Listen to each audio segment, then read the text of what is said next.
అందరికీ నమస్కారం. This is doctor R B Sudha. మనం ఇప్పుడు మాట్లాడుకోబోయేది కుజదోషం గురించి మాట్లాడుకుంటున్నాము. కుజుడు అంటే మనకి తెలుసు మంగళ అని కూడా మనం మాట్లాడుకుంటూ ఉంటాం.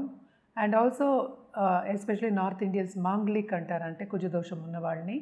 అంటే ఏంటి కుజదోషం అంటే ఏంటి అనేది ఫస్ట్ చూద్దాము. అంటే సర్టన్ ప్లేస్మెంట్స్ అందరికీ తెలుసు 12 భావాలు ఉంటాయి, అలాగే 12 హౌసెస్ అంటాం మనం, 12 రాసులు అంటాము. మంగళకారకుడు అంటే కుజుడిని మనం మంగళకారకుడు అంటూ ఉంటాం. అలాగే మనం ఏంటంటే డే ఇచ్చింది కూడా మంగళవారం ఇచ్చాము, పరిగణించాము. అండ్ ఆల్సో ఏంటంటే ఎలాగ ఫామ్ అవుతుంది కుజదోషం అనేది చూద్దాము. సో కుజుడు సపోజ్ ప్లేస్మెంట్స్ అంటే ఏంటి, ఇంట్లో భావాల్లో అలాగే రాసుల్లో మనం చూసుకోవాలన్నమాట. ఎక్కువ రాశివారిగా చూస్తాం, అలాగే లగ్నాత్ కూడా చూస్తూ ఉంటాం అన్నమాట. అండ్ ఆల్సో కొంతమంది ఏంటంటే శుక్రుడి నుంచి కూడా చూస్తూ ఉంటారు, ఎస్పెషలీ దాంపత్య జీవితానికి, అంటే పొంతన చూస్తూ ఉంటాం కదా, అప్పుడు ఎక్కువ చూసుకుంటూ ఉంటాము. సో కుజదోషం ఎప్పుడు ఫామ్ అవుతుందంటే ఫస్ట్ హౌస్ మనం తీసుకోక్కర్లేదు, ఎక్కువ 2nd, 7th, 8th and 12th house. అంటే ఏంటి, కుజుడు ఇప్పుడు 2వ ఇంట్లో ఉంటే, అంటే కుటుంబం మనం ఎప్పుడైనా మాట్లాడుకునేది 2వ భావం. ఎప్పుడు మనం దేనికి మాట్లాడుకుంటాం, మనం కుటుంబానికి అలాగే ఫైనాన్సెస్కి మాట్లాడుకుంటూ ఉంటాము. అండ్ 4th భావం ఎక్కువ రిలేషన్షిప్, ఎస్పెషల్లీ మదర్ తోటి. అండ్ ఆల్సో మనం చూసామంటే కంఫర్ట్కి మాట్లాడుతూ ఉంటాం. 7th మనకి తెలుసు పార్ట్నర్కి, ఎస్పెషలీ దాంపత్య జీవితానికి మనం ఎక్కువ చూసుకుంటూ ఉంటాము 7th house. And 12th house ఎక్కువ ఏంటంటే మనకి దాంపత్య జీవిత అనుకూలతకి కూడా మనం చూస్తూ ఉంటాం అన్నమాట. అంటే వాళ్ళ రిలేషన్షిప్, దాంపత్య జీవితంలో వాళ్ళ రిలేషన్షిప్ ఎలా ఉంటుందనేది చూసుకుంటాం. సో ఎప్పటికైనా మనం జాతకం పరిశీలించినప్పుడు అండ్ ఆల్సో ఎస్పెషలీ మ్యారేజ్ అంటే పెళ్ళికి మనం చూసుకునేది ఏంటంటే మనకి మాంగళిక్ అంటే కుజదోషం ఉందా లేదా అనేది చూసుకుంటూ ఉంటాం అన్నమాట. సో ఈ పొజిషన్లో ఉన్నప్పుడు మనం కుజదోషం ఉందని పరిగణిస్తాం. దీంట్లో ఏంటంటే సర్టన్ కండిషన్లో కుజదోషం అంటే నెగేట్ అవుతుంది. అంటే ఏంటి, కుజుడు ఇప్పుడు లగ్నాధిపతి అయినప్పుడు అండ్ ఆల్సో ఏంటంటే ఈ రాశికి అధిపతి అయ్యారు అని చెప్పామనుకోండి, అప్పుడు అండ్ ఆల్సో కుజుడు బెనిఫిక్ అయినప్పుడు సర్టన్ కండిషన్స్లో మనం ఏంటంటే ఇది ఏంటంటే క్యాన్సిల్ అవుతుంది అన్నమాట, కుజదోషం లేదు అనేది పరిగణించవచ్చు. సో వీటికి రెమెడియల్ మెషర్స్ కింద చాలామంది చేస్తుంది. ఎందుకు చేస్తారు, ఎందుకంటే మాంగళ్య బలానికి కూడా మనం ఏంటంటే 7th and 8th కూడా మనం చెప్పుకున్నాము, అందుకనే 8th హౌస్ కూడా మనం చెప్పుకుంటాం. సో 8th హౌస్ మనం ఎప్పుడు ఎక్కడంటే మాంగళ్య బలానికి కూడా మనం చూసుకుంటూ ఉంటాం, ఎస్పెషల్లీ లేడీస్కి మన హిందూ సంప్రదాయంలో. సో మంగళకారకుడు మాంగళ్య బలం ఇచ్చేవాడు, అలాగే ఏంటంటే అన్ని మంగళం చేసేవాడు మనమేమో కుజుడు. సో కుజుడు పొజిషన్ మనమేమో వెరీ ఇంపార్టెంట్ ఇన్ ఎనీ జాతకం, అంటే జాతకం చూసినప్పుడు. అలాగే ఏంటంటే మనం చూసామంటే రెమెడీస్ ఏం చేయాలి, ఎస్పెషలీ మాంగళిక్ అయినప్పుడు లేకపోతే కుజదోషం ఉన్నప్పుడు, రెండు ఒకటే, మాంగళిక్ అన్నా కుజదోషం అన్నా. దాని ఏంటంటే ఇంకో కుజదోషం ఉన్న వాళ్ళని పెళ్లి చేసుకోవడం అనేది ఫస్ట్ మనకి ఆస్ట్రాలజీలో చెప్పున్నారు. అదొకటి కాకుండా వివాహం అనేది కూడా చేస్తారు, అదొకటి కాకుండా చెట్టుకి వివాహం కూడా చేస్తారు. ఇంకోటి ఏంటంటే మనకి రెడ్ కోరల్ అంటే పగడాలు వేసుకోవడం చెప్పడం జరుగుతుంది. అండ్ ఆల్సో ఉపవాసాలు మంగళవారం ఉండడం, దానాలు ఇవ్వడం కూడా చెప్తాం అన్నమాట, ఎస్పెషలీ రెడ్ గ్రాము. సో ఇవన్నీ చేసుకుంటూ ఉంటే, అంటే నిత్యం చేసుకుంటూ, అంటే కుజదోషం అనేది నెగేషన్ అనేది ఉండదన్నమాట, ఉంటే కంటిన్యూస్గా ఉంటుంది. సో ఎప్పటికైనా సరే పెళ్ళికి చూసినప్పుడు, పొంతన చూసుకున్నప్పుడు కుజుడిని ప్రత్యేకంగా చూస్తాం. ఎందుకంటే కుజుడు ఏంటంటే అగ్రెసివ్ ప్లానెట్, మనకి తెలుసు. కోపతాపాలకు కూడా మనం కుజుడినే చెప్పుకుంటూ ఉంటాం, రెడ్ ప్లానెట్ అని కూడా చెప్పుకుంటూ ఉంటాము. అదొకటి కాకుండాను మనం చూసాము అంటే దాంపత్య జీవితంలో అనుకూలతకి ఇంటర్పర్సనల్ రిలేషన్షిప్ కూడా మనం చెప్పుకుంటూ ఉంటాం అన్నమాట. సో ఇదివరకు మనం చూసాము అంటే చిన్నప్పుడే పెళ్ళిళ్ళు చేసేసేవాళ్ళు. సో ఏంటంటే మాంగళ్య బలం ఉండాలి. మనం ఇదివరకు కూడా మన హిందూ సంప్రదాయంలో ఏంటంటే ఒకళ్ళకి ఒక్కళ్ళే ఒక పెళ్ళే అని చెప్పుకునేవాళ్ళం. ఈ కాలంలో కాదు, ఇప్పుడు చీటికి మాటికి ఏదో మిఠాయి కొనుక్కున్నట్టు వెళ్ళి డైవర్స్ తీసుకుంటున్నారు. అయినా కూడా జాతకం నమ్మేవాళ్ళు, జాతక రీత్యా చూసేవాళ్ళు, ఎస్పెషలీ పొంతన చూసే వాళ్ళకి మనం చెప్పడం ఏంటంటే కుజుడు మంచి పొజిషన్లో ఉండాలి అండ్ ఆల్సో కుజదోషం ఉండకూడదు అని చెప్పుకోవడం జరుగుతుందన్నమాట. అండ్ ఆల్సో మనం ఏంటంటే దాంపత్య జీవిత అనుకూలత అనేది వెరీ వెరీ ఇంపార్టెంట్. ఎందుకు ఏంటంటే పెళ్ళి అనేది నూరేళ్ల పంట అనేది మన పెద్దవాళ్ళు చెప్పిన ఒక విషయం, మనం చెప్పేది ఏం లేదు. ఏంటి, మన తర్వాత మన నెక్స్ట్ వచ్చే తరం కూడా బాగుండాలి. అంటే బాగుండాలి అంటే not only physically, mentally also and also ఏంటంటే స్పిరిచువల్లీ, అంటే ఏంటి వాళ్ళకి సక్రమంగా లైఫ్ని వాళ్ళు లీడ్ చేయాలి అని చెప్పడానికి మనం చెప్తూ ఉంటాం అన్నమాట. సో తప్పక కుజుడు పొజిషన్ అనేది వెరీ వెరీ ఇంపార్టెంట్ ఇన్ జాతకం. అండ్ ఆల్సో మనకి తెలుసు కుజుడికి దేనికి ఆధిపత్యం ఉంది అంటే మనకి మేషానికి అలాగే వృశ్చికానికి. అండ్ ఆల్సో రెడ్ ప్లానెట్, నేను చెప్పినట్టు తొందరపాటు నిర్ణయాలు తీసుకోకుండా కొంచెం కామ్గా నిర్ణయాలు తీసుకోవాలి అన్నప్పుడు పరిహారాలు, నేను ఇందాక చెప్పిన పరిహారాలు కుజదోషానికి చేస్తూ ఉంటాం అన్నమాట. అదొకటి కాకుండా మనం ఎప్పుడైనా కుజదోషం ఉన్నప్పుడు మనం చెప్పేది ఏంటంటే లేట్ మ్యారేజ్, లేట్గా పిల్లలు పుడతారు అనేది. ఇదివరకు నేను చెప్పినట్టు చిన్నప్పుడే పెళ్ళిళ్ళు చేసేసేవాళ్ళు కనుక ఇవన్నీ ఏంటంటే పరిగణలోకి వచ్చాయి అన్నమాట. And also late marriage especially మెన్కేమో 32+ అండ్ ఆల్సో గర్ల్స్కి, లేడీస్కి 28+. ఇదివరకు ఏంటి 10 ఏళ్ళకే పెళ్ళిళ్ళు చేసేసేవాళ్ళు కనుక ఇవన్నీ చూసుకునేవాళ్ళు. మాంగళ్య బలం కూడా చూసుకునేవాళ్ళు, అంటే 50 years కలిసి ఉండేవాళ్ళు, అలా చూసుకునేవాళ్ళు అనమాట.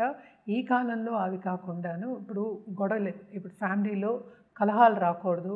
అండ్ ఆల్సో ఇప్పుడు సపోజ్ ఇప్పుడు లేడీస్ ఏమో చాలా మటుకు అందరూ అనుకునేది ఏంటంటే హార్ష్గా మాట్లాడకూడదు, వాళ్ళ ఒపీనియన్ చెప్పకూడదు, ఇవన్నీ ఉంటూ ఉంటాయి అన్నమాట. ఇవన్నీ ఉంటే ఏమవుతుందంటే ఒకరికొకరికి అండర్స్టాండింగ్ అనేది తగ్గుతుంది కనుక.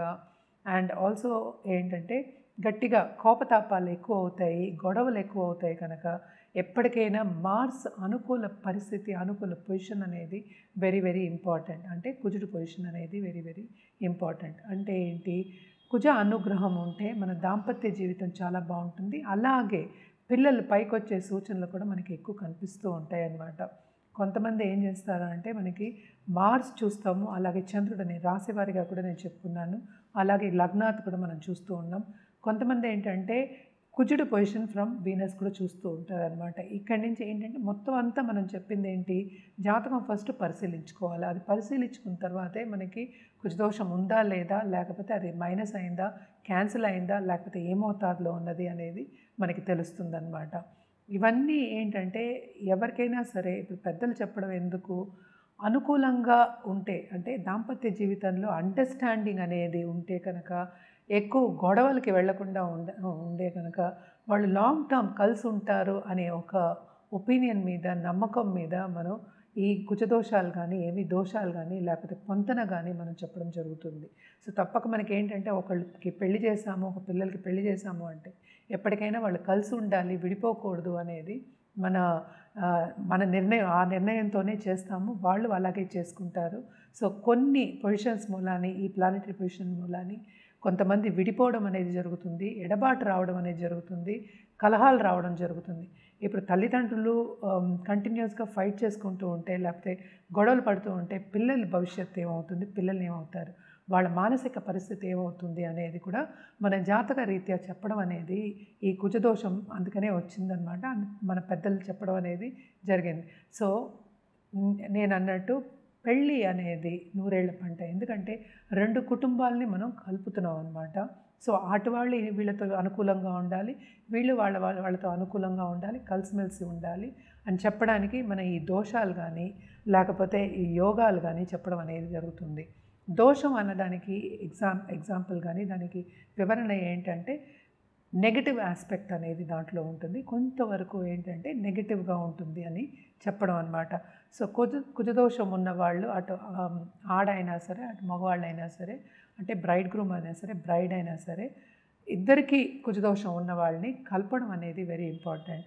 అదొకటి కాకుండా పిల్లలు పుట్టడానికి అంటే తామదం అవుతూ ఉంటుంది కదా, లేట్ అవుతూ ఉంటుంది, కొన్ని పొజిషన్స్ మనం చూస్తూ ఉంటాము. సో పిల్లలు అనుకూలంగా పుట్టడానికి, బర్త్ రావడానికి, అండ్ ఆల్సో వాళ్ళని సక్రమంగా పెంచడానికి, వాతావరణం అనుకూలంగా ఉండడానికి ఇలాంటివన్నీ మనం చూడటం జరుగుతుంది. అలాగే పొంతన అనేది చూడటం జరుగుతుంది. ఇప్పుడు మనం ఏంటంటే అన్ని రాసుల వారికి ఈ దోషం ఎలా ఫామ్ అవుతుందో చూద్దాం.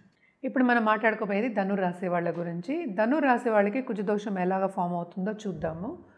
ధనురాశి వాళ్ళకి అధిపతి ఎవరు, మనకి జూపిటర్ గురువు అయ్యారు. సో గురు బ్లెస్సింగ్స్ ఉంటే అన్నీ ఉంటాయని చెప్తారు, అంటే దాంపత్య జీవితంలో కూడా అనుకూలం ఉంటుంది.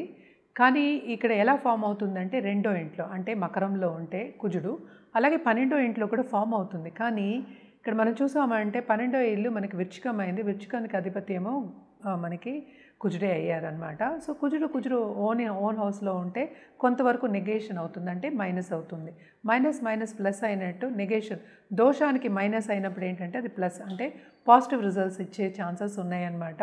సో తప్పక ఏంటంటే జాతకం పరిశీలించుకుంటే ఫస్ట్ అసలు దోషం ఉందా లేదా అని తెలుస్తుంది. అదొకటి కాకుండా నివృత్తి ఏంటి, దానికి రెమెడియల్ మెషర్స్ ఏంటి అనేది మనం తెలుసుకోవచ్చు. అదొకటి కాకుండా ఇప్పుడు కుజుడేమో 7th హౌస్ అంటే ఏంటంటే మనకి మిథునంలో, అలాగే కర్కాటకంలో ఉన్నప్పుడు కూడా మనం చెప్పుకుంటాం అనమాట. సో ఎక్కడ ఏ పొజిషన్లో ఉన్నారు అనేది మనం జాతక రీత్యానే చెప్పడం అనేది జరుగుతుంది. జాతకం చూసుకోకుండా దోషం ఉంది అని చెప్పడం జరగదన్నమాట.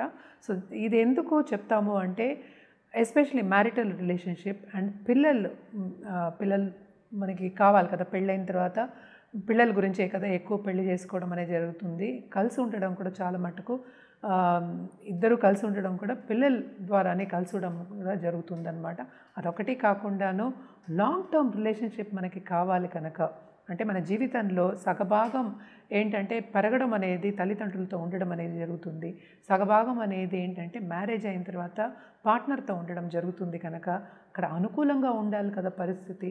సో అందుకోసం ఈ దోషాలు కానీ లేకపోతే వేరే కాంబినేషన్స్ చూసుకోవడం, యోగాలు కానీ చెప్పడం అనేది జరుగుతుంది.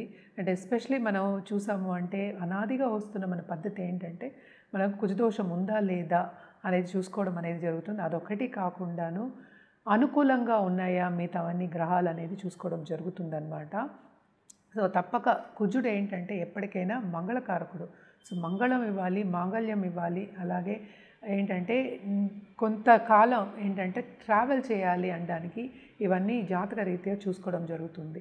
సో తప్పక పరిహారాల విషయానికి వస్తే కనుక తప్పక గురువుకి పూజ చేయాలి. అదొకటి కాకుండా తప్పక ఏంటంటే కుజుడికి జపం చేయడం, అలాగే దానం ఇవ్వడం అనేది వెరీ వెరీ ఇంపార్టెంట్ అన్నమాట. అదొకటి కాకుండా ఏంటంటే మిగతా గ్రహాలు కూడా ఎక్కడున్నాయో చూసుకోవడం అనేది వెరీ ఇంపార్టెంట్. సో 12వ ఇంట్లో ఉంటే కొంతవరకు నెగేషన్ అని చెప్పాను. సో బట్ ఎక్కడుందో తెలియకుండా మనం ఏమి చెప్పలేము కదా. సో జాతకం పరిశీలించుకోవడం అనేది ఫస్ట్ స్టెప్. ఎప్పటికైనా సరే జాతక రీత్యానే మనం చెప్పడం అనేది జరుగుతుంది. నేను పరిహారాల విషయాన్ని కూడా నేను ఇందాక చెప్పున్నాను. బట్ ఏంటంటే ఇందులో ఏంటంటే మనం శుక్రుడు కూడా చూసుకుంటూ ఉంటాం, అలాగే జూపిటర్ కూడా చూసుకుంటూ ఉంటాం అన్నమాట. దోషాలు అనేది భయపడవలసిన ఒక విషయం కాదు. సో జనరల్గా ఏంటంటే ఫస్ట్ లగ్నాత్ ఎక్కువ చూసుకుంటూ ఉంటాం, చంద్రుడి నుంచి చూసుకుంటూ ఉంటాం, పొంతన చేస్తాం, అలాగే కుజదోషం ఉన్న వాళ్ళకి కుజదోషం ఉన్న వాళ్ళని పెళ్లి చేస్తాం. అదేంటంటే ఈ కాలంలో ఆడపిల్లలు కూడా 30 years పైనే పెళ్లి చేసుకుంటారు. సో కొన్ని కండిషన్లో నెగేషన్ అవుతుంది, కొన్ని కండిషన్లో కుజదోషం బలంగా ఉంటుంది. సో ఇవన్నీ చూసుకోవాలి అంటే ఫస్ట్ జాతకం పరిశీలించుకోవాలి. అండ్ ఆల్సో ఎంత మోతాదులో ఉంది, ఎంత ఉంది, నెగేషన్ ఉందా, లేకపోతే పాజిటివ్ రిజల్ట్స్ ఇస్తుందా, నెగిటివ్ రిజల్ట్స్ ఇస్తుందా అనేది చూసుకోవడం జరుగుతుంది. ఇవన్నీ ఎందుకు చూసుకుంటున్నాం, ముందు జాగ్రత్త గురించి. ఈ కాలంలో ఏంటంటే అప్పుడు ఆడవాళ్ళకి సహనం ఉండట్లేదు, మగవాళ్ళకి సహనం ఉండట్లేదు. బేసిక్గా మనం ఎప్పుడు చెప్పుకుంటూ ఉంటాం కుజుడు ఏంటంటే కొంచెం అగ్రెసివ్ ప్లానెట్, అంటే కోపం అనేది ఎక్కువ వస్తుంది, తొందరగా పుష్ అనేది ఇస్తాడు, తొందరగా ఎనర్జీ ఇస్తాడనమాట, అంటే పవర్ఫుల్ ఎనర్జీ అనేది ఇస్తాడనమాట. కమాండర్ ఇన్ చీఫ్ కూడా మనం చెప్పుకుంటూ ఉంటాం అనమాట. సో ఇదేంటంటే కోపతాపాలకు వెళ్లకుండా సన్నిహితంగా ఉండాలి, అలాగే అడ్జస్ట్మెంట్ ఇష్యూస్ ఉండకూడదు, అలాగే కమిట్మెంట్ కూడా ఉండాలి పెళ్ళంటే. సో ఇవన్నీ ఉండాలి అని ముందు చూపు మూలాన్ని మనం ఇవన్నీ చూసుకోవడం, అంటే ఎస్పెషల్లీ కుజదోషం కాదు, వేరే దోషాలు కాదు, అలాగే మాంగళ్య బలం, అలాగే ఏంటంటే పొంతన, అంటే కొన్ని పొంతనలు చూసుకుని కొన్ని పాయింట్స్ చూసుకుంటాం, వాళ్ళకి కంపాటబిలిటీ ఉందా లేదా అనేది చూసుకోవడం అనేది జరుగుతుంది. ఏదైనా సరే ఫస్ట్ ఏంటంటే జాతకం పరిశీలించుకోవాలి, ఫస్ట్ వ్యక్తిగత జాతకం పరిశీలించుకోవాలి. దాని తర్వాత మనం ఏంటంటే మ్యారేజ్కి వచ్చిన వాళ్ళకి ఇద్దరికి పొంతన ఉందా లేదా అనేది చూడడం అనేది జరుగుతుంది. అండ్ ఆల్సో ఏంటంటే ఎప్పటికైనా సరే ముందే ఏంటంటే ఈ పార్ట్నర్షిప్ విడిపోకుండా ఉండడానికే చెట్టుకి పెళ్లి చేయడం కానీ కుంభ వివాహాలు చేయడం కానీ జరుగుతుందన్నమాట. ఒక్కొక్క ప్రాంతంలో ఒక్కొక్క నమ్మకం అనేది ఉంటుంది, ఒక్కొక్క పద్ధతి అనేది ఉంటుందన్నమాట. సో ఒక్కొక్క అస్ట్రాలజర్ కూడా డిఫరెంట్గా చెప్పడం అనేది జరుగుతుంది. సో ఇవన్నీ ఏంటంటే జాతక రీత్యా, అంటే వ్యక్తిగత జాతకం మీద ఆధారపడి ఉంటుందన్నమాట. సో ఫస్ట్ వ్యక్తిగత జాతకం చూపించుకుని దాన్ని బట్టి పొంతన చేసుకోవడం, దాన్ని బట్టి ఒక పెళ్లి సంబంధం వస్తే ముందుకు సాగడం అనేది చాలా మంచిది.